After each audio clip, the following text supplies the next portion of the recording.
pousse pas, s'il vous plaît. On ne pousse pas, c'est inutile. Le public n'est pas autorisé à assister aux épreuves éliminatoires. Moi, je crois que je pourrais être un très bon ninja. À quoi vous jouez? L'heure est grave, c'est pas le moment de faire les guignols. Mais on n'a rien d'autre à faire, on peut pas sortir. On va leur faire notre attaque secrète, l'attaque de la Tour Eiffel, ils vont rien comprendre. Et il faudra aussi parler des dessins animés, notamment des dessins animés japonais qui sont exécrables, quoi, qui sont terribles. Oh, les bâtards! Oh, this you crazy mother...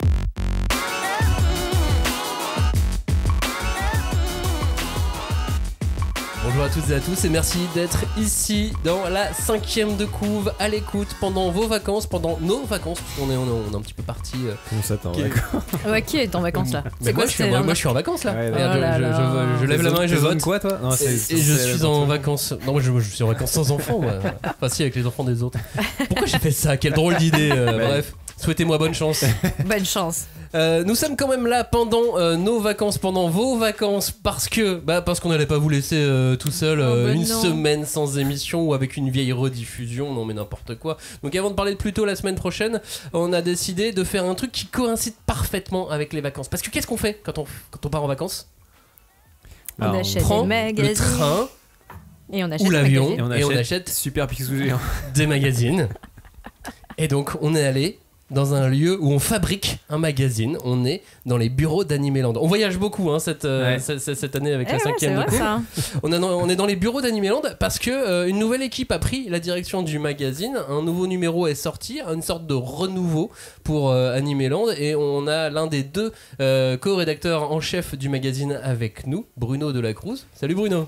Salut, ben, c'est pas aussi bien que l'Olympia, mais j'espère que vous vous sentez bien. On est bien, merci. Salut Robin, salut Julie. Salut. Donc vous êtes en vacances ou pas vous? Bah non. Non, il y a que moi vraiment. Avec les enfants, c'est jamais des vacances. C'est ça le problème. Bruno, merci de nous recevoir dans vos bureaux d'Animeland, c'est vraiment chouette. On voulait discuter avec toi, on voulait discuter du magazine parce que voilà, nouvelle équipe avec Joséphine Le Mercier. Oui. Qui est ta co-rédactrice en chef, qui ne pouvait pas être avec nous malheureusement pour l'enregistrement de cette émission. Donc vous avez lancé une nouvelle version d'Animeland. Et quoi de mieux pour lancer une nouvelle version que de prendre le premier manga à être arrivé en France, vraiment de manière large on va dire, Akira. Donc Akira est au cœur de ce premier numéro pour ce retour. C'était quoi l'idée? Comment tout ça s'est fait? Comment tout ça s'est passé? C'est vrai que ça a été le fruit d'une réflexion un peu longue, très honnêtement. Il y a toujours la question de se dire pourquoi est-ce qu'on a besoin de faire une nouvelle formule, tout d'abord.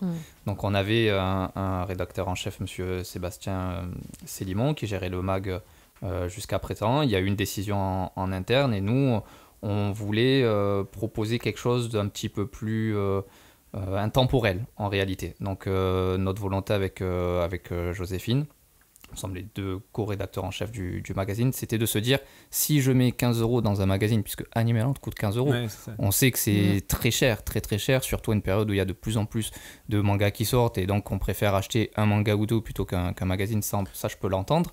Donc on voulait proposer un contenu qui vaille le coup d'être payé 15 €. Donc qu'est-ce que c'est un contenu qui vaille le coup d'être payé 15 €? C'est quelque chose d'intemporel, qui est complet, qui représente une idée de guide ultime. Et il nous a juste suffi de regarder nos hors-séries, on a vu qu'ils fonctionnaient bien, donc on a fait une hors-série Goldorak et les robots géants, Senseiya ou Ghibli. Oui. On sait que ce sont des noms porteurs, mais on se dit on n'a qu'à appliquer cette formule-là à nos titres réguliers. Et puis quand on a réfléchi sur quoi faire, j'ai pas réfléchi très longtemps, mais j'ai coché quelques titres d'anniversaire, et puis on s'est dit que Akira, ça collait bien à l'identité d'Animeland, ça collait bien à ce que les anciens d'Animeland ont pu faire aussi, et je pense qu'on cible mieux en fait les lecteurs d'Animeland avec Akira plutôt que de faire une couve avec Jujutsu Kaisen, Demon Slayer, ou voilà, c'est pas un jugement de valeur sur l'œuvre, mais c'est juste sur la cible. On a Animeland Extra pour ça, pour attraper des lecteurs jeunes. Donc Akira, je pense que c'est clair pour notre cible éditoriale. Et du coup, est-ce que ça change en termes de périodicité ou qu'est-ce qui... En réalité, non, il n'y a pas de... Alors, il y a 3 gros changements sur le magazine. Qu'est-ce que ça change concrètement maintenant? Donc déjà, c'est une nouvelle ligne éditoriale. C'est-à-dire qu'on prend un grand sujet, une grande œuvre, une grande licence, une grande thématique, et on essaye de l'essorer au max. Sachant que on n'a pas le droit de faire 100% des pages sur une licence. Si on fait ça, c'est considéré comme un produit dérivé, et donc les ayants droit japonais, notamment, va nous dire qu'est-ce que vous faites ça, c'est un produit dérivé. Non. Donne-moi de l'argent. Oui, c'est ça. Principalement. Ouais. Oui, bon, là aussi, il a fallu parfois donner de l'argent. Donc, ça, c'est notre première position. Ça change, donc déjà, on change un petit peu l'équipe rédactionnelle aussi. On s'était dit que nous, c'était un petit peu trop grand public. On voulait aller vraiment très loin, être très précis, presque élitiste. Il y a quelqu'un qui s'est un peu moqué de notre formule en disant « Ah, ça y est, Animeland, c'est devenu un peu intello ». Eh ben, je prends ça plutôt pour un compliment. Pourquoi ? Parce que si on a lancé le magazine, c'est pour parler du travail des artistes avant tout. Et donc, j'espère que dans le magazine, on va trouver des informations qu'on ne trouve pas non plus trop aisément sur Internet ou qui soient superficielles. Donc oui, on se pose la question de savoir c'était comment en 1988 au Japon quand Akira est sorti. Est-ce qu'Akira, c'est vraiment cyberpunk ? Aujourd'hui, c'est présenté comme un titre cyberpunk. Est-ce que c'est vraiment cyberpunk ? Eh ben, on ose dire que non, pas trop, c'est pas tellement cyberpunk. Et on donne des preuves, c'est pas juste notre avis. Et ensuite, il y a la direction artistique, donc c'est de changer la forme physique du Mac, voilà, la maquette, certaines photos, justifier les textes, changer des rubriques, etc. Donc ça, c'est un équilibre, je ne vais peut-être pas le détailler maintenant, c'est peut-être un peu long, mais on voulait que ça tourne autour de 3 grands axes. Donc là, par exemple, vous achetez le magazine, vous avez Akira, sur 70 pages. Tout ce qu'il faut savoir sur Akira, le film, le manga, l'auteur, son staff, son contexte. 30 pages sur le cyberpunk parce que c'est quand même un petit peu lié à Akira, sa définition, des interviews avec des auteurs qui ont fait du cyberpunk et quelques chroniques d'œuvres cyberpunk. Et tout le reste, c'est du rubricage. Donc ce sont des rubriques qui vont revenir de numéro à l'autre avec une part d'actualité parce que la loi nous oblige à mettre une part d'actualité, sinon on perd la commission paritaire. Et en l'occurrence, les 35 ans d'Akira, c'est un peu de l'actualité parce que c'est un anniversaire. Et du coup, c'est vrai que par rapport à tout ce que tu dis, cette espèce de positionnement, notamment vis-à-vis du prix du mag, un positionnement presque mou qu'on pourrait dire, quoi, tu disais intemporel, quoi, un truc que tu peux avoir dans ta bibliothèque, que tu vas pas jeter une fois que tu l'as lu, quoi, que tu vas vraiment garder pour... Ça paraît hyper logique de choisir Akira pour ça parce que c'est une œuvre somme, enfin voilà, on pourrait pas redire l'importance d'Akira sur le paysage manga, mais du coup le risque, est-ce que c'était pas d'avoir c'est aussi un manga qui a été énormément traité dans la presse et énormément traité avec cette ligne éditoriale là. Il y a eu quand même déjà pas mal de MOOC qui sont sortis, je pense à Rokirama ou je sais pas d'autres magazines, d'autres supports qui ont parlé vraiment en profondeur d'Akira. Alors qu'est-ce qui vous permet de vous différencier sur ce sujet-là justement ? Pour moi, il y a 5 points très précis où on peut se différencier d'eux. Le tout premier, c'est qu'on s'est adressé à des gens qui ont fait Akira. Donc ça, c'est quelque chose que les autres n'ont pas. Je respecte le travail de Ludo et de toute l'équipe, attention. Le travail de Rokirama, super, moi j'adore. Enfin, très honnêtement, j'ai tout lu de A à Z. Mais de facto, on a un large entretien avec l'un des animateurs clés d'Akira qui te dit comment ça se passe dans le studio, qui te dit on n'est pas satisfait de notre travail, qui te dit Otomo il a travaillé comme ci, il a travaillé comme ça. Ça, c'est une plus-value de fou. On a passé 1h30 à Tokyo dans un bar avec l'assistante de Katsuhiro Otomo qui est l'assistant décor sur Akira. Il te parle de Satoshi Kon, il te parle d'autres. Donc ça déjà, à ce niveau-là, c'est tout de suite une plus-value, c'est quelque chose que les autres n'ont pas.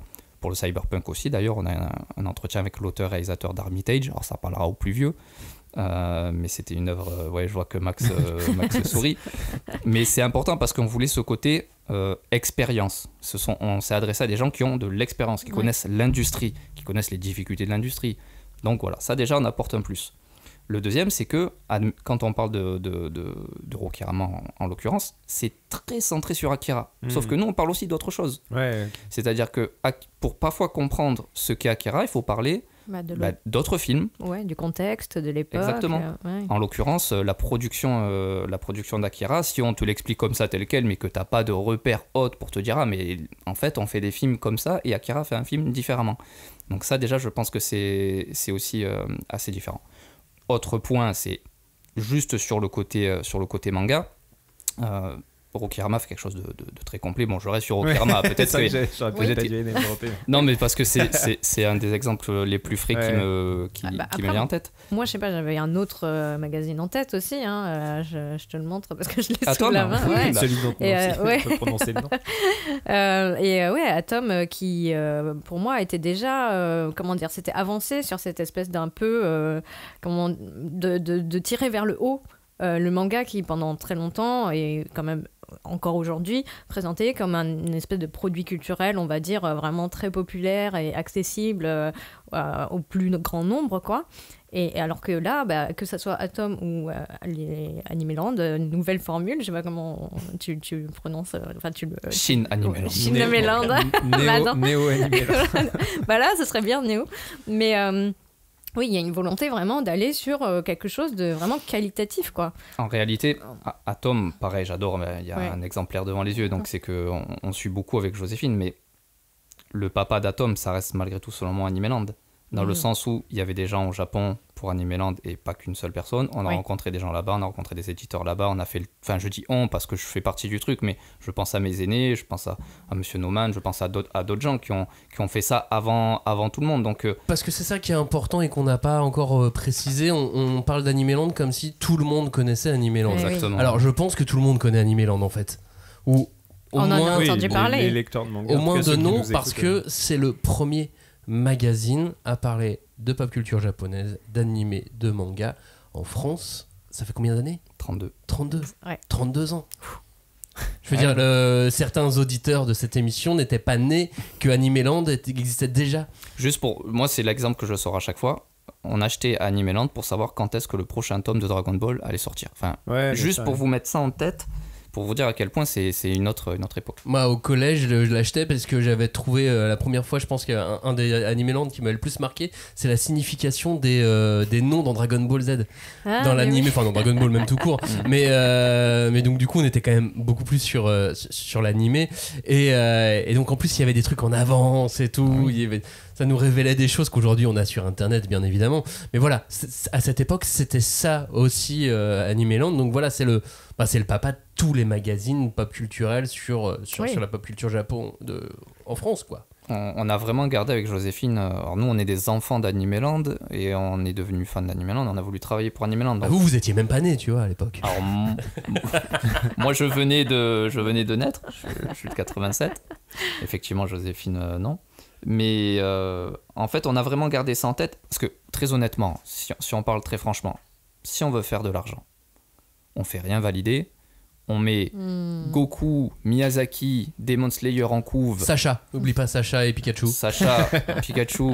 On prend Mid-Journée, on te fait un remix et on te fait un magazine comme ça et on en vend un paquet. Mais avec Joséphine, on est très attaché au travail de monsieur Yvan West-Laurence et des autres anciens, de monsieur Olivier Fallet, d'autres rédacteurs, etc. Donc on s'inscrit dans ce respect éditorial, un petit peu philosophique, un petit peu moral aussi. Donc je dis pas qu'on fait aussi bien qu'eux, ça non. On nettoie pas un terrain comme eux l'ont fait parce qu'ils t'ont presque tout expliqué, tu vois. Mais on s'est dit, il faut que le magazine il serve à quelque chose. Et en l'occurrence, je crois modestement que cet exemplaire sert à quelque chose, encore une fois, parce qu'on s'est notamment adressé à des gens qui ont fait Akira. Ouais, mais c'est ça, je pense que ce qui vous différencie, justement, on va reprendre d'un côté de Rokirama, c'est que vous avez un historique qu'ils n'ont pas sur le traitement de ces types d'univers et principalement la culture japonaise et le manga et l'animation. Et Atom, eux, ils sont très manga-centrés, quoi. Ils parlent pas du tout d'animation. C'est essentiellement des entretiens avec des grands mangaka. Alors que vous avez déjà une vision beaucoup plus 360. Akira, je pense que c'est un très bon exemple. Très bon exemple pour ça, c'est que c'est vraiment une œuvre qui mixe les deux. Et en même temps, vous avez votre historique, donc je pense que c'est le bon choix, quoi, d'arriver, de trouver une thématique ou un sujet qui va vraiment vous permettre d'embrasser tout votre périmètre de connaissances, votre historique, et puis pas faire comme les autres, quoi. Parce que si c'est juste faire des grands entretiens fleuves, ça va être comme Atom. Si c'est faire que parler d'un sujet de manière très centrée, c'est plus Rokirama ou ce genre de MOOC. Donc là, je pense que vous êtes sur un bon entre-deux, quoi. Aussi, en fait, l'évolution de la presse tout court, en fait. Oui.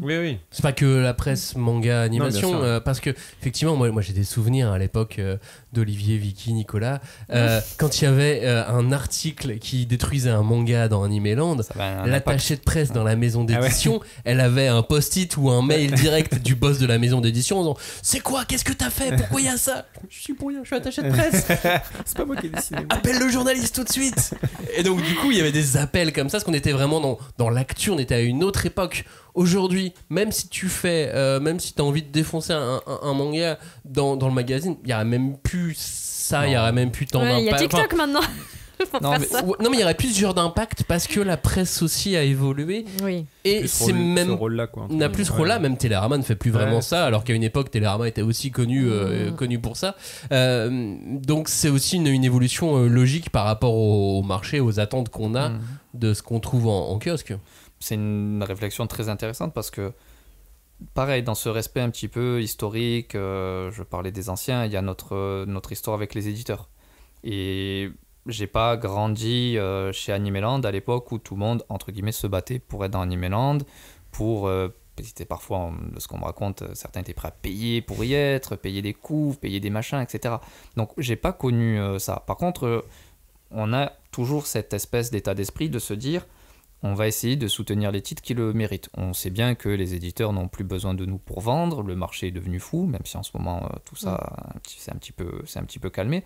Mais malgré tout, il y a des auteurs, il y a des titres qui méritent toujours d'être soutenus parce que certains se vendent encore très mal. Donc je crois toujours en cette mission. Je ne dis pas qu'Animeland va sauver les ventes, ça on n'est pas rêveur, mais notre mission, malgré tout, c'est de parler des titres qui sont bons, qui méritent d'être soutenus selon nous. Donc on peut s'attendre à des dossiers sur Born to Be On Air, par exemple. Voilà, il dit ça parce qu'il sait que Monsieur Samouraï est mon auteur favori, mais c'est en fait le travail que l'on fait avec les grosses licences, parce que l'air de rien, on joue aussi une partie de notre survie. Hein, j'hésite pas à dire les choses. La presse souffre, donc il faut. Mais comme je vous ai dit tout à l'heure, pour autant, on part pas dans du grand n'importe quoi. Il y a beaucoup de collègues, bon, je sais même pas si je peux dire que ce sont des collègues, qui font des magazines sans rien valider, comme ça, à la One Again et tout. Alors oui, on est dans une forme de liberté de la presse, mais nous, on peut pas trahir Glénat, Pika, Kiun et les autres en faisant n'importe quoi avec le matos qui est donné. On fait des erreurs, ça, bien sûr, attention, mais il y a rien de mal intentionné. Après, moi, je trouve ça moche, ces magazines-là. Enfin, oui. Mais t'as vu les ventes? J'ai vu les ventes. Bien sûr que les ventes sont folles, mais c'est pas... Enfin, je sais pas qui les achète, mais... T'imagines qu'il y a quand même des magazines qui ont été capables de mettre des planches avec un watermark de Scantrad. Ouais, je m'en suis plaint dessus, sur Twitter, quoi. Mais avec Joséphine, si c'est pour faire ça, ce sera sans nous. On n'est plus là. On démissionne, on s'en va. Et mais faut surtout pas faire ça. Ouais, non, mais honnêtement, tu vois, on pourrait penser à notre salaire, à notre confort, à notre tout ça, tu vois. Joséphine et moi, on fera pas ça. Ce sera mais sans nous. C'est ça qui est pour moi fou, c'est que donc ça fait 32 ans qu'on a maintenant des gens qui ont ouvert le passage pour travailler avec des Japonais, des maisons d'édition japonaises et leurs licenciés en France. Et on arrive toujours à des résultats comme ça on ne fait pas valider, on s'accapare des trucs. Parce que ce sont des opportunistes qui n'ont pas la même ambition, entre guillemets, que nous, qui est de parler des auteurs et des artistes. C'est juste pour faire de l'oseille. Ouais. Et après, c'est pas forcément des gens qui vivent même en France de ce principe-là. C'est des gens qui vivent, pour certains, à l'étranger. Les directeurs de publication, même les sociétés, ne sont même pas forcément immatriculés en France. Okay. Oh là là. Mais bon, pour revenir donc, à Animeland, Chine Animeland, ça va rester. Animeland. Ouais. Moi, j'adore le fait que ça s'adresse quand même à des... Enfin, pour moi, c'est des collectionneurs. Enfin, moi, je collectionne ce genre de magazine. J'aime avoir dans ma bibliothèque un ouvrage qui est censé ne pas durer, mais où je sais que je vais trouver des informations fiables, bien écrites aussi, parce que maintenant on peut trouver tout et n'importe quoi et parfois c'est pas forcément très bien rédigé et m'en servir pour ensuite moi mon travail ou mes réflexions personnelles sur les mangas etc que je veux analyser et je trouve que c'est, enfin je sais pas, on arrive dans une nouvelle ère en fait de consommation, bon, le mot est moche hein, mais vraiment de valorisation on va dire du du produit manga, parce que oui maintenant il faut passer outre que l'idée que les histoires sont là pour divertir ou pour être juste lues. Enfin il y a tout un maintenant on peut faire de l'histoire de manga. Enfin, c'est la lecture consciente. Je pense que c'est une question de lecture consciente. Si tu kiffes Akira, que tu as adoré, que tu trouves ça très bien, enfin, c'est l'essentiel. Tu vois, l'essentiel, c'est de prendre du plaisir, j'imagine, en lisant un manga, en regardant une certaine... Nous, c'est un complément. Notre magazine est un complément. On ne peut pas te faire vivre l'expérience Akira, mais on peut t'expliquer pourquoi est-ce qu'il est important, comment est-ce que le film a été monté, qu'est-ce qui a été nouveau à ce moment-là, combien de temps ils ont mis. Si ça t'intéresse, mais peut-être que ça n'intéresse pas grand monde. On est aussi très honnête avec ça. Peut-être que les gens s'en foutent globalement de savoir que la production Akira, ça a mis 1 an pour l'animation. En fait, vous êtes les bonus DVD d'un. Parce que ça mais c'est une très très bonne comparaison parce que c'est quelque chose que j'ai souvent en tête parce que ça n'existe plus. En plus, il n'y a plus de bonus. Et voilà, j'ai toujours dit que pour mieux comprendre ce qu'on voyait à l'écran, il fallait savoir qui était derrière l'écran pour une œuvre animée. Et c'est un petit peu ça qu'on essaye de mettre dans le MOOC. Après, attention, tout à l'heure, je tirais un peu sur les autres. Animeland a aussi fait des erreurs, on n'est pas tout blanc non plus, on n'est pas des chevaliers blancs qui... 30 ans d'existence, ça a le droit de faire des erreurs. Non, mais on n'est pas Ronsard non plus, pas les plus belles plumes du monde non plus. Mais je pense que l'intention, franchement, je crois que pour ça, je peux me mouiller. L'intention de faire quelque chose qui a une forme de valeur, je pense qu'elle est là au moins. Tu commences avec Akira, tu as 4 magazines numéros par an. Oui. Du coup, au bout de 3 ans, on va revenir sur Akira ou... Tu penses qu'il y a suffisamment pour faire des sujets de 60-90 pages sur... J'ai 12 sujets là déjà. T'as 12 sujets. Wow. 12 dossiers. 12 sujets. Ah, d'accord. Okay. Bon, évidemment, je peux pas dire les choses maintenant, mais j'en ai déjà 8 qui sont évidents, qui sont d'une évidence folle, et quand je vais te les dire, je vais me dire bah oui. Et en réalité, tu vois, la dernière fois, on me posait une question sur Facebook. Oui, Animeland, Akira, effectivement, c'est un truc des anciens et tout. Mais si vous faites un truc sur Naruto, ce serait quoi? Bon, je rappelle que Naruto a 20 ans aussi, donc c'est pas le truc. C'est pas le truc le plus. Non, mais c'est drôle, tu vois. C'est drôle. Ça prouve aussi que la licence vit très bien, paradoxalement. Mais j'ai dit, admettons que nous ayons, le sujet Naruto qui vient. Je suis désolé, mais il y a 50 pages à faire sur le studio Pierrot. Studio Pierrot, studio historique de chez historique. Alors pareil, vous allez me dire, bon, le studio Pierrot, est-ce que ça nous intéresse? Mais oui, nous, on est dans une utilité d'apporter quelque chose. Pierrot, c'est historique, donc il faut qu'en France, si les gens ont besoin, si les gens doivent chercher quelque chose de référence, il y aura une référence sur Pierrot, parce que c'est fondé par Mamoru Oshii, parce que ça fait du Magical Girl, parce que ça fait de l'original, etc. Donc, mais ce qui est super intéressant en plus sur Naruto, c'est que en plus c'est Kishimoto lui-même qui a dit je veux lui et lui et lui. Wow, mon gars, tu savais quoi. Il est très pointu sur l'animation. Donc là, vous tombez dans une réunion de travail en direct sur le prochain numéro. Mais non, mais moi, je sais pas, je trouve que c'est en fait. C'est devenu quelque chose de presque pédagogique, finalement. Très très bon.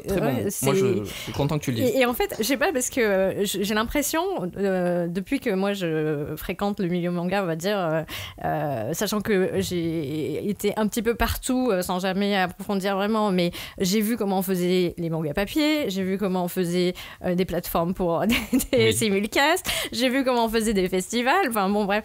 Et je trouve que c'est dommage qu'on n'arrive pas à passer cet obstacle de la transmission, quoi.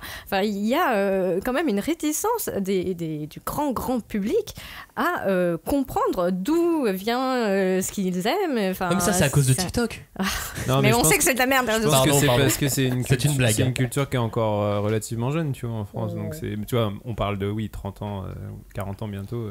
Ça reste quand même jeune, tu vois, comme pour un art arrivé sur le territoire français. Donc je pense que là, maintenant, ça y est, c'est arrivé le moment où effectivement toute cette histoire dont tu parles, à la fois au Japon et commence à arriver en France, là, cette histoire-là commence à vraiment intéresser de plus en plus de gens. Commence. Mais du coup, je trouve ça hyper pertinent de se mettre sur ce créneau-là pour justement un vecteur de transmission comme un média, tu vois. Donc, on est sur la fusée qui décolle, là.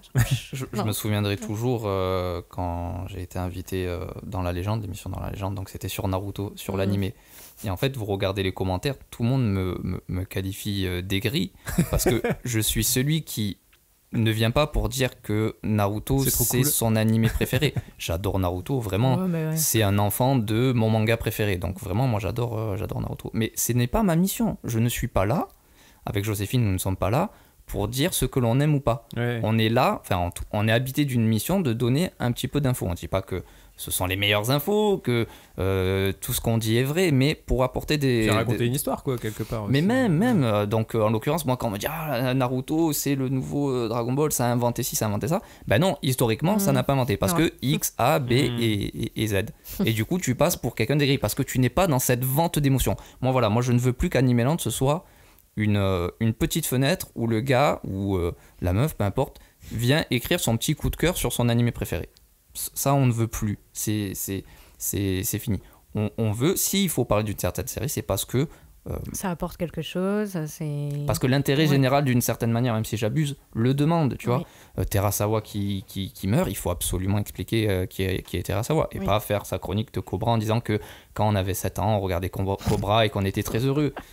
La vente d'émotions, c'est pas trop pour nous. On sait que c'est pas, ça va un petit peu à l'encontre de la mode, mais on n'est pas trop là-dedans. Après, c'est une mode sur les réseaux sociaux. Je suis pas sûr que ce soit forcément une mode en presse.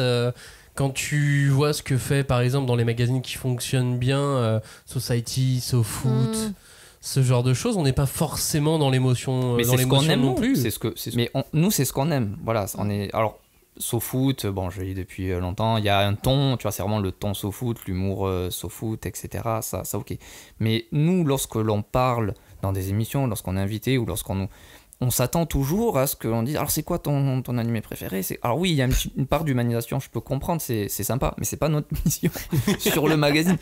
Et chacun sa mission. Nous, c'est des choses qu'on fait parfois, mais on le fait avec plaisir, mais en l'assumant à fond. Alors vous, pour le coup, moi l'émission je la suis, je connais Max et tout. Peut-être que le fait de te connaître, ça change aussi. Mais s'il y a bien une émission qui donne des infos, je suis désolé, c'est quand même vous. Merci. Non mais parce qu'on allait justement réfléchir à une nouvelle formule. Ouais, c'est vrai. Non mais honnêtement. Moi en tout cas, et Joséphine le sait parfaitement, je suis vraiment pas fan de ça. En fait, j'ai grandi avec une phrase qu'un prof en école de journalisme me disait, c'est « Ne me dis pas que tu m'aimes, prouve-le ». Donc je ne dis pas qu'un manga est extraordinaire ou bien dessiné, j'essaie de l'expliquer. Je ne dis pas que Akira est culte ou est un chef-d'œuvre, j'essaie de l'expliquer. Voilà, et j'essaie de l'appliquer à chaque partie du manga. Moi, je reviens sur ma marotte. Non, parce que je déploie, ma pensée quand même continue à se dérouler. Mais je pense que, comme disait Robin, il y a un moment à saisir en ce moment. Parce que finalement, on est vraiment inondé d'images. Enfin, je veux dire, on l'était déjà quand on était enfant, mais là, maintenant, avec les réseaux sociaux et tout, c'est décuplé. Et je trouve qu'il y a vraiment besoin de comprendre comment se fabrique une image, comment elle se compose, comment elle se lit et comment elle s'explique. Donc, quelque part, il faut vraiment que ce genre de magazine qui cherche à expliquer comment les choses sont faites, comment on construit une histoire, et en plus une histoire faite d'images, et d'utilité publique, quoi, en fait, quelque part. L'animation en France, alors, juste de ce qu'on voit un peu sur les réseaux, bon, il y a des grandes séquences, il y a des hypes, il y a tout ça, je peux le comprendre, je suis à fond là-dedans, tu vois, moi dès qu'il y a une belle séquence, je suis comme un fou et tout. Mais c'est vrai que par contre, on personnifie très très peu l'animation, excepté Miyazaki, un ou deux, peut-être Mamoru Soda, mais ça reste malgré tout très peu identifié en France. Tu vois, on a l'interview de monsieur Toshiyuki Inoue. Bon, si je vous dis Toshiyuki Inoue, peut-être que ça va pas vous parler. Au Japon, c'est le mec, il est surnommé l'animateur ultime. Bon, on se dit, c'est important qu'Animeland, si Animeland se prétend magazine important, historique, c'est évident de l'avoir. Donc voilà, c'est plutôt comme ça qu'on essaye de le construire. Après, avec des échecs aussi, on pourra pas avoir tout le monde, mais on est parti d'Otomo et on a tout doucement écarté le cercle cible et on s'est dit, si on n'a pas Monsieur Otomo, il nous faut au moins ces deux personnes-là. Parce que du coup, vous avez fait un magazine sur Akira et vous avez essayé d'avoir Monsieur Otomo en interview. On a essayé avec un système de contact, quelqu'un qui était plutôt proche. On a essayé. En fait, c'est notre devoir d'essayer. Voilà, c'est ça. Mais du coup, vous l'avez pas eu, mais vous avez eu plein d'autres gens. Vous avez eu Monsieur Inoue, vous avez eu... Monsieur Inoue, Monsieur Takabatake, qui est l'assistant décor, donc, et c'est vraiment des entretiens très fleuves. C'est pas de la communication. Ça aussi, c'est intéressant, parce que c'est des gens que l'on touche j'allais dire, sans passer par des ayants droit de machin. Non, c'est des gens qui sont libres, totalement libres, qui n'appartiennent à aucune maison d'édition, ça aucune se voit licence. dans comment ils s'expriment d'ailleurs, qui sont Ah libres, oui. hein. C'est Ah oui, hyper. oui. Je trouve, Ils sont à un âge où ils n'ont plus rien à foutre non plus. Ouais, mais tu sais, Aussi. c'est un mélange d'humilité, tu vois, pour prendre le cas d'Inoue, il y a un mélange d'humilité, parce qu'à chaque fois vous arrêtez pas de lui rappeler, genre, mais vous êtes quand même l'animateur de Légende et tout, puis là, genre, bon, ouais, enfin bon, franchement, sur Akira, c'est pas moi qui ai fait les meilleurs trucs. Et il avait 23 ans. Et en même temps, il est hyper libre pour dire les moments où c'était chiant, les moments où Otomo a repris des trucs et tout. Et donc, ouais, moi je trouve que ça, c'est du contenu pour le coup assez inédit et qui est super enrichissant, quoi. Et alors que, voilà, j'imagine très simplement, et on l'a déjà fait 20 fois en plus au Japon, quand on a un entretien avec un auteur ou un animateur, etc. Bon, il y a l'éditeur qui est juste derrière, il y a toute une équipe. Max, tu connais ça par cœur aussi, je vois que tu rigoles. Donc, les mecs, ils sont pas. Alors, oui, certains sont des vétérans, ils vont porte-parler tranquillement et puis ils s'en foutent. Donc, nous, on a ce luxe-là, il faut en profiter. Nous, notre intérêt, c'est pas qu'ils sortent la K-47 et qu'ils tirent sur tout le monde, évidemment, mais c'est qu'ils puissent parler librement. Et à chaque fois, nous, dans tous les entretiens, il y a toujours une question qui est: monsieur, si on a oublié de dire quelque chose, s'il y a un truc qui vous tient à cœur, allez-y, s'il y a un coup de gueule, machin, dites-le, et puis voilà. Pendant le Japan Expo, j'ai fait une interview, il y avait 8 personnes. Je sais qui c'est. Je sais qui c'est. 8 personnes autour. Qui nous regardaient. Ah, d'accord, oui. Tous. Waouh. En train de C'est faire une l'interview. Pas du tout. Non, même pas. Non. Ah moi, bon je sais qui c'est. Je t'en raconterai. Ouais. Mais oui, et du coup, plutôt pour revenir sur quelque chose de peut-être un peu moins enthousiasmant, c'est qu'on sait que, par des échos assez lointains, que l'animation, le secteur de l'animation au Japon, il a quand même un peu souffert ces dernières années. Enfin, peut-être que tu peux nous en dire un peu plus. Alors, à quel niveau? Économiquement, sur les qualités plutôt, pour moi, c'est corrélé. Hein. Économique et qualité vont quand même de pair. Mais bon, il y a eu l'incident à Kyoani. Ça évidemment. Qui était une catastrophe. Mais, le vrai souci, c'est la main-d'œuvre. Ouais, voilà. Ça, c'est le vrai souci. C'est qu'aujourd'hui, il y a de moins en moins de gens, tout le monde nous le dit. Et forcément, quand il y a de moins en moins de personnes, c'est compliqué de former parce que tu n'as pas le temps. Il faut produire de plus en plus vite. Je crois trahir aucun secret quand je dis que la qualité globale de l'animation, elle est quand même pas folle quand on regarde tous les simulcasts. Mais il n'y a qu'à voir le nombre d'épisodes, le nombre d'animés qui produit. C'est quand même assez impressionnant. On a fait une encyclopédie des animés chez Inis, on voit l'évolution, le nombre de productions, c'est quand même fou. Donc oui, il y a des soucis. Nous, on est là pour, on va pas dire tirer la langue parce qu'on n'invente rien. Je pense que les gens sont quand même globalement au courant. Par contre, voilà, nous, ce qu'on veut transmettre, c'est comment est-ce que ça fonctionne. Il y a des soucis, mais en même temps, on a vu des trucs assez incroyables aussi ces dernières années. Oui, parce que ça a toujours été dans la contrainte que l'animation Jap a produit des choses folles. Et c'est même son essence même, c'est d'être dans une contrainte, dans un burn-out, pour proposer des prods folles. Ça, c'est tu vois son ADN. un Promare... Waouh. Oui, Promare. Un truc comme ça. Je cite celui-là comme j'aurais pu en citer d'autres, tu vois. Et même sur de la série animation en 20 minutes, on voit des choses quand même assez. Il y a de la qualité, c'est incroyable. C'est pas du tout ça le propos, mais globalement le niveau, je vous invite vraiment à lire l'interview de l'auteur-réalisateur de Hermitage dans le magazine. En fait, les directeurs d'animation sont débordés, il faut qu'ils corrigent absolument tout. Les portes s'ouvrent de plus en plus, mais les étrangers n'ont pas toujours le bon process pour travailler avec les Japonais, donc il y a aussi d'autres soucis, mais évidemment qu'il y a des productions, de très belles productions. Vous prenez Cyberpunk, c'était super, mais c'est une prod un peu singulière en plus pour Netflix. Promare, c'était un travail de commande, et puis on a rarement quand même des séries qui sont très bonnes sur 24 épisodes ou sur 12 épisodes. Ouais, mais ça tu l'as jamais eu, et c'est pas ce que tu demandes. Et même en série live, enfin même en manga, en fait t'as pas y a des creux, sur un manga de 30 tomes, t'as pas 30 super tomes. Non, bien sûr. T'en as 15-20 qui sont incroyables, 10 qui sont 5-10 qui sont moyens, et puis encore 5-10 qui sont vraiment même, pas ouf. Des fois, c'est même dans le truc, t'as un chapitre, c'est waouh, et puis le chapitre d'après, voilà. On se pose. C'est le principe aussi de la série et de la continuité, c'est que tu as envie d'avoir l'histoire, t'as pas forcément. Et même si c'était formidable non-stop, ce serait peut-être un peu trop formidable, tu vois. Mais non. Pardon. Ouais, j'allais dire, en fait, c'est vachement intéressant pour revenir sur l'animation au sens large. Je trouve que justement, une formule comme ça, tu vois, genre un gros sujet, c'est Akira et tout. Moi, je suis pas du tout un gros consommateur d'animation, je suis pas du tout connaisseur du coup. Et je trouve qu'avoir une entrée dans un magazine comme ça où je rentre par Akira, où je me dis, tiens, je vais lire un un média sur un manga que je kiffe et tout, puis je vais apprendre des trucs sur le manga. Et qu'en fait, bah, du coup, il y a des parallèles faits avec l'animation, le travail des animateurs et tout. Bah, moi, je trouve que c'est...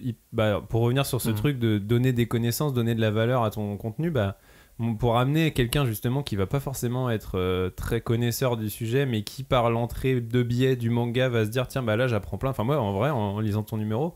J'ai appris plein de trucs sur l'animation que je connaissais pas, tu vois. Vrai. Genre, Bon, non mais tu vois vraiment pratiquement comment travaille un studio d'animation. Enfin, tu vois le petit plan avec les bureaux des mecs et tout. Et ça, enfin, c'est des trucs que j'adore voir, tu vois moi. Et alors que pourtant, je suis pas du tout quelqu'un qui naturellement va aller vers ce type de sujet. Donc je pense que c'est avoir des sujets forts et des univers forts comme Akira comme ça pour créer le pont comme ça sur ces deux univers, ça fonctionne très bien. Mais entre les photos et tu vois, et de retrouver effectivement le plan du studio. Ouais. Qui était assis où à côté de mais c'est génial.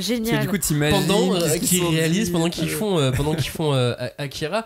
Après, il faut avoir eu l'occasion de voir en tout cas à quoi ressemble un studio d'animation dans ces années-là. Même aujourd'hui, c'est assez impressionnant de voir comment les gens sont serrés, collés par rapport à un studio d'animation américain. C'est à des années-lumière. C'est vraiment de cultures assez différentes, et d'avoir effectivement ce genre de choses un peu immersives et à la fois ludique, parce que c'est marrant. Tu regardes le plan, tu fais je les connais pas tous, mais je lis leur nom, j'aime bien. Ce qui est rigolo, c'est que alors évidemment on trouve cette archive, c'était sur Twitter, il y a quelqu'un qui l'avait partagé, mais nous, comme on est en contact avec Monsieur Inoue, il nous a validé par des informations donc ça déjà, vous avez fait votre vrai travail de journaliste, on n'a pas fait n'importe quoi. Et le truc qui était rigolo, c'est qu'on s'est rendu compte qu'il y avait Keiko Nobumoto en fait dans le bureau, qui est donc la scénariste de Cowboy Bebop et l'autrice de Wolfrain. Donc voilà, nous, quand t'es fan, quand t'as la tête dans le guidon comme ça, tu sais, c'est les petits trucs qui nous font plaisir. Tiens, quel âge elle a, putain, elle était jeune vraiment et tout. Elle est là et on n'arrive pas vraiment à savoir qu'est-ce qu'elle a fait, comme son poste il est un petit peu singulier et tout. Bon voilà, on s'est dit c'est rigolo, mais on essaye de faire ça là sur le numéro actuel, parce que on est aussi sur une production importante. C'est compliqué. C'est vraiment, vraiment compliqué, parce que tout n'est pas sur Twitter, évidemment. Ouais, et puis les souvenirs des gens sont pas forcément les meilleurs. Oui, ils sont parfois de bonne foi, et c'est pas vrai non plus, donc ça c'est compliqué. Oui, et puis tu n'as pas forcément accès en France à toute la bibliographie qu'il peut y avoir au Japon. Le nombre de récits témoignages qu'il peut y avoir au Japon et qui ne sortent jamais en France. Là, t'es obligé d'avoir quelqu'un qui est totalement bilingue et qui passe 10 jours au Japon à lire 18 bouquins. Ouais. On l'a un petit peu fait. Ah, mais du coup, c'est pas le même coup pour un magazine. Je veux dire, c'est presque un plein temps, quoi. Je salue le travail de Yasuyo, d'ailleurs, qui nous a beaucoup aidé, parce que parmi les nouvelles rubriques de cet Animeland, il y a Secret File. Et Secret File, on s'amuse à traduire un contenu inédit. Donc là, en l'occurrence, dans ce numéro, vous avez une planche de Masami Yuki, donc l'auteur de Pat Labor, qui dessine l'auteur de Gundam, Monsieur Tomino, en train de se battre avec l'auteur de Arion et le chara-designer de Gundam, donc Yas. Génial. Et alors, on n'a pas le droit de juste scanner et de traduire, c'est pas ça que l'on fait. Il y a une partie traduction sur la planche, mais il y a aussi un contexte. C'est-à-dire, on explique dans quoi est-ce que a été prépubliée cette image, qui sont les personnes en l'occurrence, quelles sont les références, etc. Bref. Nous, avec Joséphine, on a vraiment cette priorité de repartir du Japon. Repartir des sources Jap. On s'est entouré d'autres traducteurs d'ailleurs, ou d'autres personnes qui travaillent au Japon. C'est tellement évident, c'est essentiel, et on consacre 70% du budget, peut-être un peu moins, là-dedans, parce que, encore une fois, la petite chronique de Bruno qui a vu 300 animés, elle vaut rien à côté de Monsieur Inoue qui a travaillé pendant 30 ans, 40 ans dans l'industrie. Et elle est rien à côté d'un livre, d'un récit, d'un témoignage qui a été édité au Japon, construit, etc. La dernière fois, je suis tombé sur un bouquin en japonais, donc forcément un peu plus compliqué à lire, d'un assistant de Togashi. Tu me le sur Yu Yu Hakusho. Tu fais mais attends, ça existe. Donc il y a un mec qui a fait un bouquin sur sa vie avec Togashi. Ma vie avec Togashi. Pourquoi on l'a pas traduit? Qu'est-ce qu'on fait en France là? Mais oui, mais pareil, moi là on évoque les sources japonaises, mais au Japon il y a quand même une presse dédiée à l'animation qui n'arrive jamais jusque chez nous. Qui est une presse de communication, c'est vrai. Effectivement. Ouais. Mais il y a des interviews de seiyuu, d'auteurs. Là je te montre mes archives, j'ai tous les animés, je mens. Il y a une tonne d'animés. J'allais dire, tous les animés ne sont pas de la communication non plus. Non, mais on est quand même dans de la promo. On reste hyper lucide sur c'est ça. la presse japonaise. Il n'y a pas de journalisme vraiment. Joséphine, on en parle assez souvent. Et nous, on doit un peu profiter de ça. Parfois, on peut poser des questions un peu piquantes. Et puis, mais effectivement, nous, on veut... Voilà. Je remercie Franck aussi au passage, qui nous donne énormément de matos, de magazines, de bibles, etc. Donc, pour nous, c'est tellement essentiel. Et c'est pour ça que j'ai très honte de ne pas savoir lire le japonais ou de ne pas le comprendre. Là où Joséphine se défend un peu, je trouve que c'est indigne d'être à la tête d'un mag et de patauger comme ça à ce niveau, parce que ça ouvrirait des portes. Non, c'est vrai. Hein, on peut parler de toi 2 minutes ? Oui, toi, je sais pas si c'est intéressant. Tu travailles pour Animeland depuis... Ma première pige, c'était un portrait de Togashi, d'ailleurs. Ça fait 10 ans maintenant. T'es rentré en tant que stagiaire ici, pigiste, stagiaire ? D'abord pigiste, j'avais menti pour obtenir un stage. Parce que j'avais pas du tout de convention ni rien. On a passé l'éponge, non ? Bon, je le dis très honnêtement. En fait, j'avais bombardé le site internet de Chronique parce qu'ils faisaient des appels aux chroniques. Donc, moi, je vérifiais tout ce que là. En fait, j'avais déjà cette mission de me dire ce qui n'a pas été fait doit être fait. Donc, je regardais tout ce qui dans la base de données n'avait pas été chroniqué. Et je me farcissais l'anime ou le manga en question. J'ai regardé des trucs immondes, mais je me disais comme ça, moi, la base de données d'Animeland, elle est complète, patati patata. Et jusqu'au jour, j'ai tellement envoyé qu'ils ont dû en avoir marre et tout. On a dit, bon, qu'est-ce que tu fais, toi, machin ? J'ai dit, patati patata. Donc, ils m'ont proposé une pige parce que je ne pouvais pas avoir de convention parce que j'étais pas dans une école de journalisme. Et après cette pige, j'ai pu faire mon école de journalisme, donc rentrer en stage. Et c'est monsieur Steve Norman qui m'a notamment, qui s'est occupé de moi. Et après, mais je te raconte tout. Et après, donc du coup, t'as continué à collaborer pour Animeland pendant très vite. Temps. Oui, très vite, on m'a confié le site parce que la personne qui s'occupait du site, monsieur Jérôme Fréau, était parti. J'ai fait le newsing et puis au début, on m'a proposé une pige et puis 2 et puis 3. Et c'est fou, mais ça me revient d'un coup. Mais ça, c'est pour renforcer l'idée de je dois faire ce qui doit être fait. En fait, tout le monde proposait. Ouais, vraiment, tout le monde proposait. Moi je veux bien parler de ça, c'est mon petit animé du moment et tout. Non, moi Steve, je me rappelle, il me disait là il faut qu'on fasse 7 pages sur Yowamushi Pedal. Yay. Bon je me suis tout Qui l'a programmé ? Je me suis tout ah oui, c'est vrai. Et d'ailleurs, on a eu une partie du manga en France, mais très très peu en numérique. Et ok, pas de souci. Et ma mission c'était ça. Et en fait, je me suis rendu compte que les gens ils écrivaient vraiment sur ce qu'ils voulaient et que moi j'étais plus au service du magazine. Tu vois, c'est ça, je pense, la petite différence. Et puis de temps en temps j'écrivais aussi sur des trucs qui me plaisaient, évidemment, je vais pas vous mentir. Mais c'est comme ça que parce que moi je disais c'est bon, il va y avoir tellement de gens qui vont écrire, je vais pas avoir ma place, machin. Et puis en fait je me suis rendu compte que non, parce qu'ils étaient pas prêts à se farcir 3 saisons de Yowamushi Pedal en très peu de temps et de faire 4 pages dessus. Mais il y a des exemples pires, hein, je pourrais t'en citer, mais voilà. Donc, Et à l'inverse, c'est ça que je trouve bien dans votre binôme avec Joséphine, ta co-rédactrice en chef, c'est qu'elle est arrivée dans le magazine il y a 1 an et demi, 2 ans ? Alors, elle est un peu comme moi dans le sens où ça fait presque 10 ans en fait qu'elle aide le mag, parce que son papa était un petit peu dans le milieu, elle a fait stagiaire aussi, mais elle a vraiment une formation de journaliste. Elle a fait aussi j'ai honte à moi, j'ai oublié les noms, une école japonaise très connue pour apprendre Inalco, merci. Oui, c'est une école de langue étrangère à Paris. Mais c'est pas spécialisé au japonais, mais ils ont une grande section japonais comme la faculté Paris 7. Et donc, si vous voulez apprendre le japonais à Paris, il y a ces 2 possibilités. Voilà. Au niveau universitaire. Ok. Pardon. Non, mais t'as raison, parce que je suis tellement largué à ce niveau. Non, mais si tu veux apprendre le russe ou le tchétchène ou le tangout, tu peux aller à l'INALCO. Voilà, c'est ça. Mais du coup, oui, elle est arrivée, elle a un peu le même chemin que moi, sauf que moi je suis salarié d'Animeland depuis 2021, et elle a dû enchaîner je ne sais combien de stages, des alternances, et maintenant elle est salariée. Donc ce qui fait un binôme assez original, parce que du coup, toi, t'es d'une génération qui a vu arriver les choses d'un peu loin, sans être non plus de la génération des fondateurs d'Animeland. Et elle est de la génération encore après. Ouais, exactement. Elle est génération... Allez, si je résume, je suis génération Dragon Ball, elle est génération Naruto. Si j'essaie de résumer un peu bêtement les choses. Mais effectivement, elle a 24 ans, Joséphine, j'en ai 36. Mais après on se complète parce qu'on n'aime pas du tout les mêmes choses. Mais ce qui est important, c'est d'avoir une vision identique du travail journalistique. Tu vois, quand tu lis le Animeland, il y a plein de renvois sur des thèses universitaires. Ça j'aime bien. J'adore. On l'aimait pas parce qu'on aime ça, on l'aimait parce qu'on croit que c'est utile pour comprendre. Tu vois, par exemple, le Gun, moi pendant très longtemps je l'ai mis dans le cyberpunk. Il y a une thèse qui te dit que c'est du nanopunk, tu vois.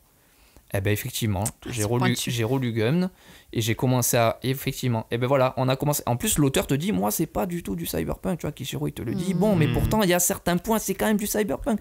Donc voilà, c'est ce débat-là qu'on veut mettre dans le...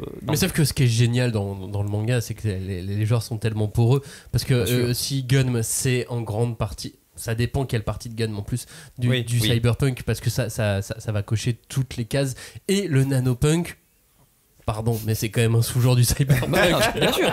C'est pour ça que le dossier, on l'a construit en cyberpunk, et qu'on a mis Gum dedans, en biopunk avec du Nihei, il y a du solarpunk avec Hack, enfin, il y a vraiment plein de... Et on met ces thèses-là parce que le magazine, malgré tout ce que je dis, ne sera jamais suffisant pour aller compléter, pour aller chercher ailleurs. Si tu as envie de te lire 200 pages de thèse, peut-être que tu n'en as pas envie, mais on te donne un lien où c'est possible, parce que on croit que ça va t'enrichir, ça va t'aider, ça va te nourrir, on croit fortement ça.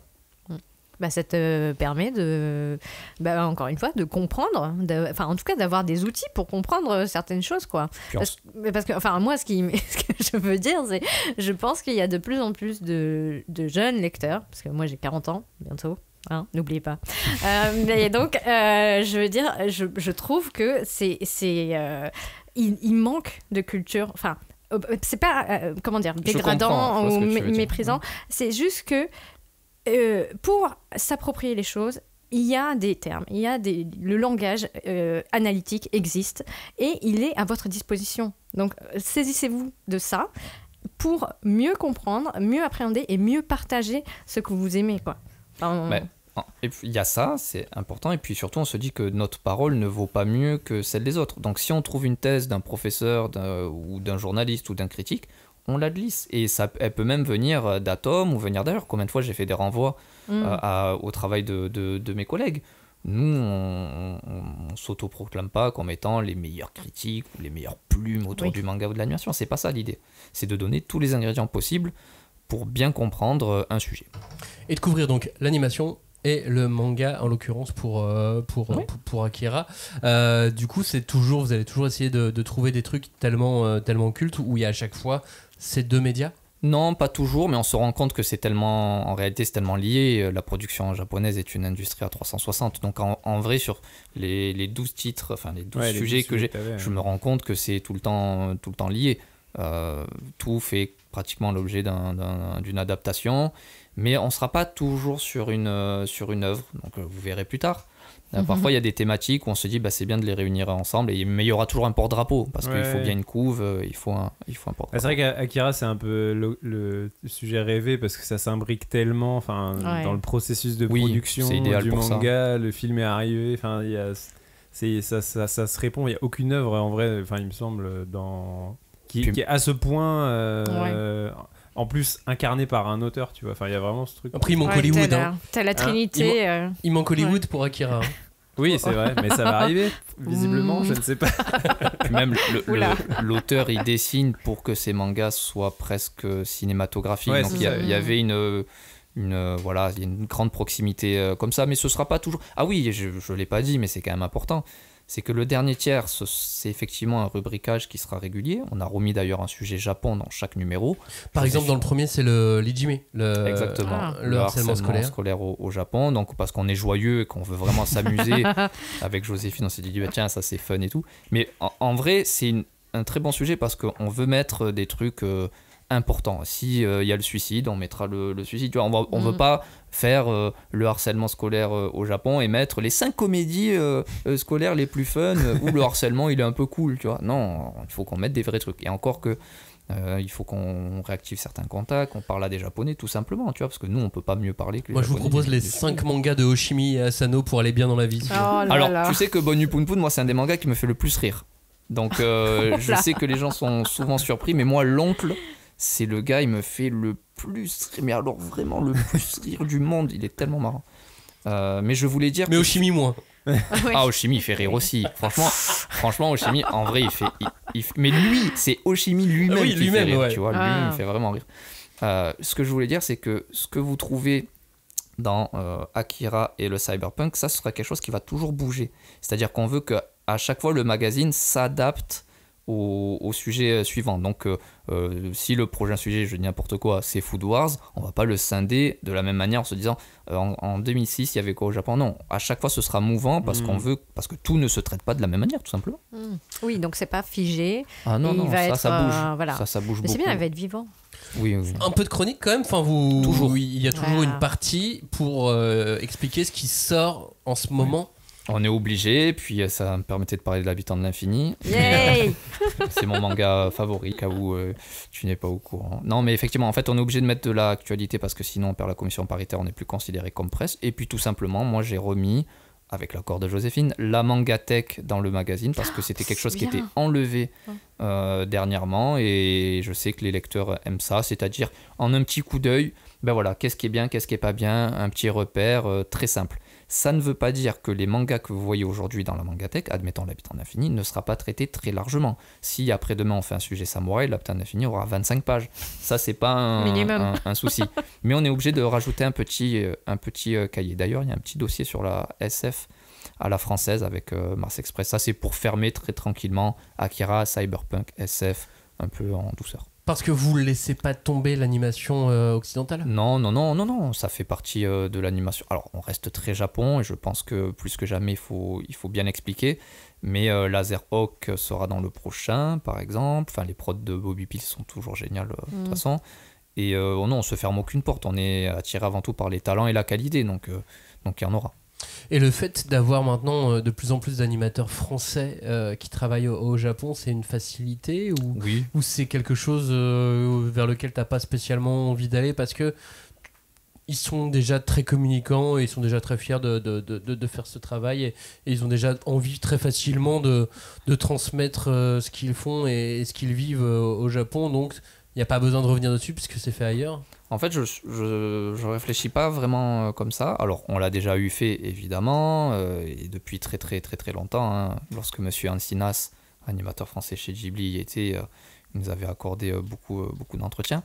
En fait, c'est toujours la question de l'angle. C'est-à-dire que il y a peut-être, c'était l'année dernière, on a parlé avec une animatrice française qui était chez WIT Studio. Nous, on en a aussi profité pour parler à la productrice. Tu vois, et pour savoir comment est-ce que Ranking of King était produit. Sauf erreur de ma part, je ne pense pas que ce soit les questions qui sont posées aujourd'hui aux animateurs français qui bossent au Japon. Non, mais tu sais, ils se font des Twitch, des live YouTube ensemble en discutant. Ah oui, Mehdi, toute la bande, ça bien sûr. Et c'est super, en plus je les suis, ils ont une très bonne mentalité, ils partagent plein d'anecdotes. Mais si nous, on a... Bon, il y a vraiment des sujets en cours, mais s'il y a des trucs très précis dont on a besoin... on réactive ces réseaux-là parce qu'on n'est pas dans l'actualité. Donc nous, si on a besoin de farfouiller certains points très précis, bah oui, on réactive. Mais ça, c'est juste, Max, tu connais le travail journalistique, c'est juste d'avoir une source, une matière que tout le monde a, mais comment est-ce qu'on peut la traiter différemment selon nos besoins? Bah, c'est juste, si aujourd'hui, demain, vous écrivez un article sur Naruto, toi sur Naruto et toi Max sur Naruto, et moi aussi, bah, peut-être qu'on n'aura pas tous le même angle. Donc c'est un peu la même chose pour les entretiens qu'on peut avoir avec les Français. Non, moi j'ai ma théorie sur l'intérêt de Tobio qui a créé évidemment tout le lore de Naruto ensuite. Ouais. Mais ça, pas assez de gens ça sera dans un le savent. C'est le prochain numéro. Je te ferai écrire dans le dossier sur Tobio. Je veux 6 pages sur Tobio. Il apparaît pendant 2 cases, je peux écrire 6 pages dessus. C'est un exercice de style après. Hein. Mais je vais beaucoup inventer, sache-le. Je vais beaucoup mentir. Il apparaît beaucoup dans certaines productions tout à amateurs. Fait, effectivement.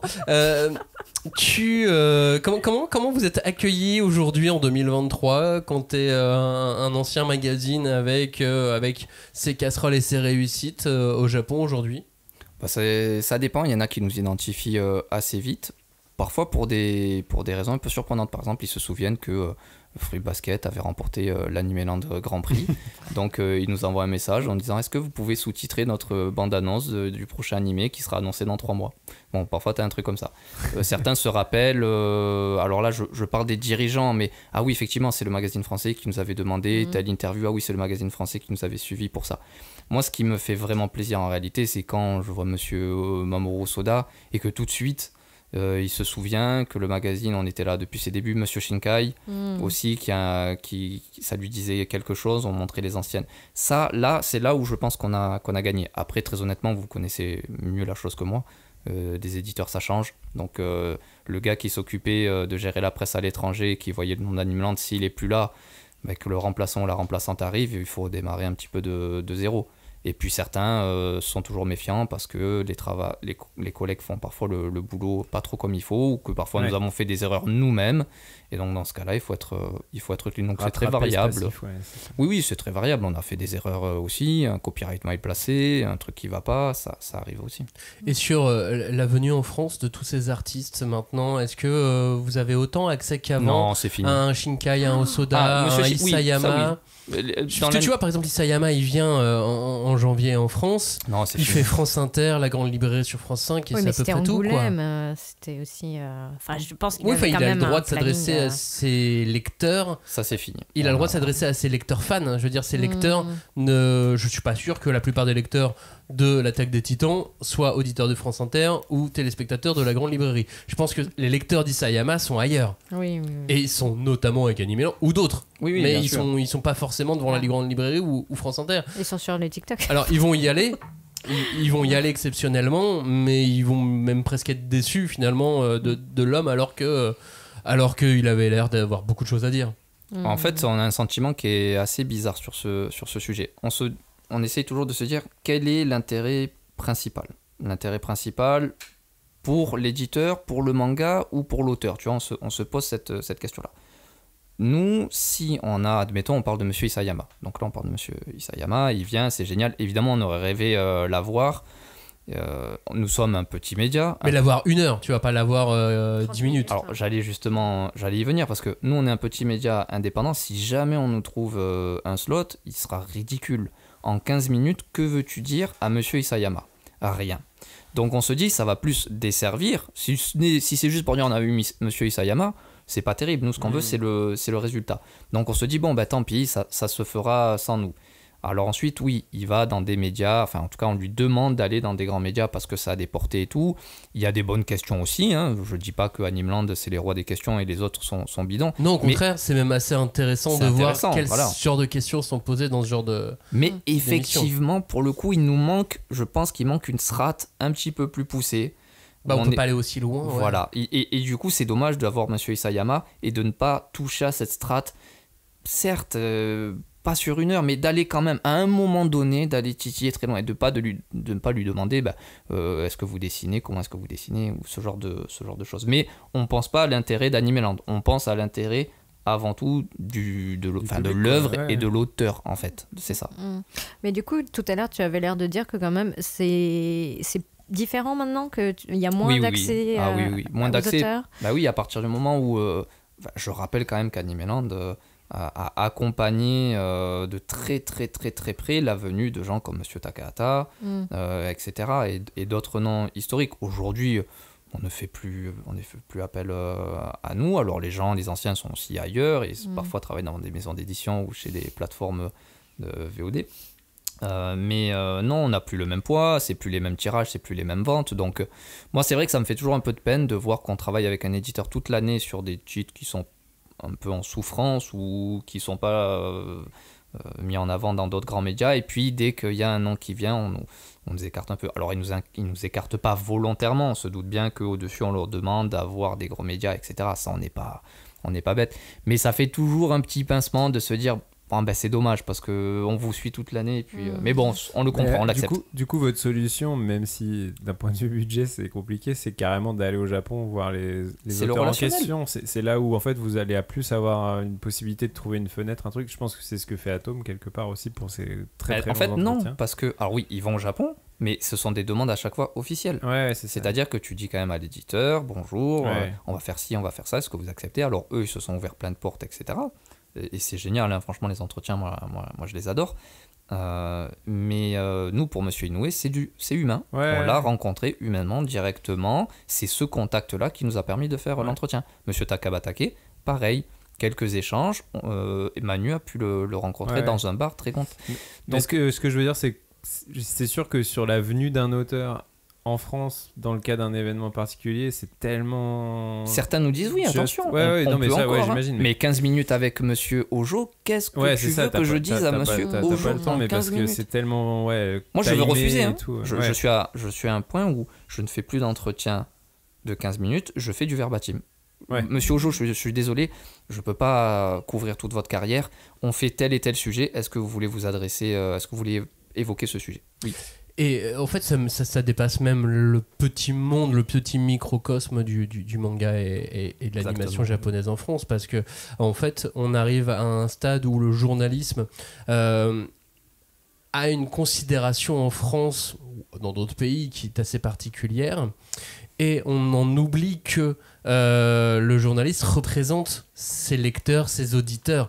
Nous, quand on s'adresse à la 5e de couve, on s'adresse à tous les auditeurs de la fin. Quand un éditeur nous parle à nous, il parle à tous les auditeurs de la 5e de couve qu'on représente, parce qu'ils sont nombreux. Donc on peut pas on peut pas demander à 10 000 personnes ce qu'ils veulent. Donc du coup, on nous le demande à nous, et nous on essaye d'imaginer un peu ce que les auditeurs de la 5e de couve veulent. Donc quand on fait passer un message, on fait passer un message, ou on fait passer une information, ou on fait passer... Et en fait, quand on s'adresse, quand on dit « je ne donnerai pas d'interview à tel journaliste parce que je l'aime pas », ce qui arrive dans le sport par exemple, c'est pas ce journaliste que tu prives. C'est les lecteurs. Lui il s'en fout, c'est tous ses lecteurs, ses téléspectateurs, ses auditeurs que tu prives. Et là en l'occurrence c'est la même chose quand tu décides, alors peu importe qui décide, hein, mais quand il y a une décision sur Isayama ne parlera pas à la presse spé ou que 15 minutes, en fait c'est tous les lecteurs de la presse spé au sens très large, hein,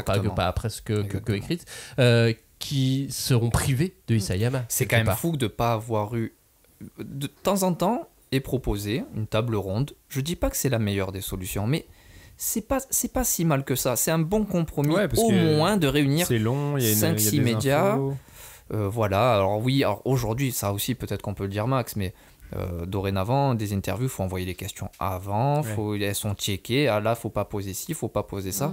C'est déjà ultra bridé. Donc, sauf que quand tu es en face de l'auteur et que tu dis j'aurais bien aimé vous parler de ça, mais ça, je peux pas. Si, on peut. Ok, bon, et d'un coup... Il faut y aller au culot, du coup, c'est ça. Faut rivaliser des roublardises pour en fait, souvent, c'est pas l'artiste qui refuse, c'est son staff qui pense que éventuellement, il est possible que ça soit embêtant. Je me souviens, ma toute première interview, c'était Monsieur Matsubara, un très grand animateur qui a travaillé sur Evangelion, My Goddess, c'est le Karadesigner My Goddess. Et j'avais une question sur Satoshi Kon, parce qu'il avait travaillé dessus. Et on m'a dit, non, parce que Monsieur Kon est mort, machin. Je dis, oui, mais je veux pas filmer ses larmes. Tu vois, et je l'ai posé à la fin, et c'est passé, et c'était une super réponse, et machin. Donc parfois, il faut aussi oser. Mais si vous n'avez pas le droit de poser une certaine question, vous inquiétez pas, il y a aussi des gens qui arrivent et qui vous disent, ça, non, faut couper, machin. Et on coupe, c'est pas grave. Et voilà, on va pas non si plus, l'artiste n'a pas envie d'en parler, il a pas envie d'en parler, c'est pas grave. Exactement, Max. Donc en soi, et puis tout le monde fonctionne de la même manière, parce qu'on est assez gâté quand même malgré tout en France sur la proposition depuis longtemps, dans tout ce qu'on peut avoir en termes. Mais ça n'est d'autant de plus frustrant parfois, de presse, etc. Ouais, bien sûr. Parce que je crois qu'on pourrait vraiment donner vie à une matière extraordinaire. Enfin, vous avez quand même Monsieur Ito, Monsieur Isayama. L'année prochaine, ce sera fou. Enfin, il y a quand même des choses intéressantes à faire, et c'est vrai que ça reste limité à une petite partie de l'audimat. En plus, comme tu l'as dit Max, des gens qui peut-être le reste de l'année, alors oui, il y en a peut-être qui ont plongé dans ce truc et qui ont acheté l'Attaque des Titans, etc. Mais c'est vrai que le cœur, le fait de ne pas s'adresser au cœur, ça me fait toujours un peu bizarre. Merci beaucoup Bruno d'avoir partagé autant de réflexions avec nous, puis d'avoir parlé de cet animé long. Je pense qu'on a fait le tour à peu près des gros. Si, il y a un truc qu'on n'a pas dit sur ce numéro. Le coloriste. Ah oui, Steve Olive. Akira. Ça, c'était trop cool. Est en interview dedans. C'est genre de, tu vois, de petits trucs où tu vois, j'aurais jamais pensé que ça, avoir ce genre de contenu. Puis en fait, de se dire qu'effectivement l'édition colorisée d'Akira, on en pense qu'on veut, mais elle est culte aussi, tu vois, genre, et moi je connais des gens qui limite la préfèrent parce que c'est celle avec laquelle ils ont découvert l'œuvre et tout, donc c'est cool aussi d'avoir la personne qui a participé à cette œuvre-là qui a la parole, quoi. Qui reçoit, enfin, il y a en plus avec Otomo, sa famille, ses enfants, ses assistants, il y a un truc humain hyper non, mais il y fort. a des anecdotes trop bien. Alors, il nous a donné des détails techniques sur la colorisation, mais il faudrait... Non, mais je te jure, Max, un niveau totalement fou. Après, voilà, il t'explique que pour la première fois, il a mangé des sushis. Bon, tu vois, il y a un côté très, très drôle aussi, un peu naïf quelque part, mais ça reste le premier comics, selon ses dires en tout cas, colorisé numériquement. Donc bon, c'est pas rien non plus. Et il y a un résultat. Donc oui, c'était un entretien aussi très agréable. Animeland, c'est en kiosque. Animeland, c'est en librairie également. Donc vous avez et l'un et l'autre. Si votre libraire ne l'a pas, il peut le commander aussi. Sachez-le. Et il ne faut pas hésiter à demander que ce soit Animeland, mais que ce soit tous les mangas en général. Il ne faut pas hésiter à demander au libraire s'il peut le commander, parce qu'ils normalement ils peuvent quasiment toujours les commander. Il y a aussi donc Animeland Extra qui est une version un peu plus chronique, on va dire, plus jeune aussi, plus jeune également, jeunes, avec beaucoup plus avec d'autres choses dedans, avec des posters, des tickets d'or aussi. Et si je peux me permettre, malgré tout, parce que je pense qu'on est une grande famille, voilà, saluer aussi les copains d'Atom, d'Animascope, voilà, qui travaillent très très bien, qui travaillent dans les règles aussi de Japan Live, de Japan Max. Ce sont voilà, on respecte les règles, on essaye de les respecter comme on peut, parce que face à nous, on a des gens qui font n'importe quoi, et ça nous limite dans les validations, parce que quand vous avez quelqu'un qui fait n'importe quoi, du coup on se dit les magazines français font n'importe quoi, donc on va refuser, on va demander 2 mois de validation pour la moindre chronique. Donc voilà, c'était juste mon petit coup de gueule, mon petit côté Mélenchon. Ça dure pas longtemps. Otaku Manga aussi qui est arrivé il y a pas très longtemps. Mathieu, un ancien d'Animeland, enfin toujours d'Animeland d'ailleurs, dans un registre un petit peu scolaire, un petit peu pédagogique, qui ressemble beaucoup à Mathieu au final, donc une bonne formule aussi. Ouais. Et puis n'oubliez pas qu'il y a le Geek Magazine aussi, avec qui la 5e de coup va collaborer. N'oubliez pas. Non mais voilà, c'est une grande famille. C'est une grande famille, on est en vente ensemble, on est côte à côte, donc c'est vraiment important. Je pense qu'on se complète aussi, tu le disais tout à l'heure, t'achètes Atom, t'achètes Animeland, t'achètes pas t'as pas la même chose. Et puis surtout, on n'est pas trop bête, on se connaît un peu dans le milieu, on essaye de savoir ce que chacun fait pour pas non plus trop se marcher sur les pieds. Merci beaucoup Bruno, merci Robin, merci Julie. Merci à vous pour l'invitation surtout, c'est à chaque fois très cool. La dernière fois c'était pour Cowboy Bebop.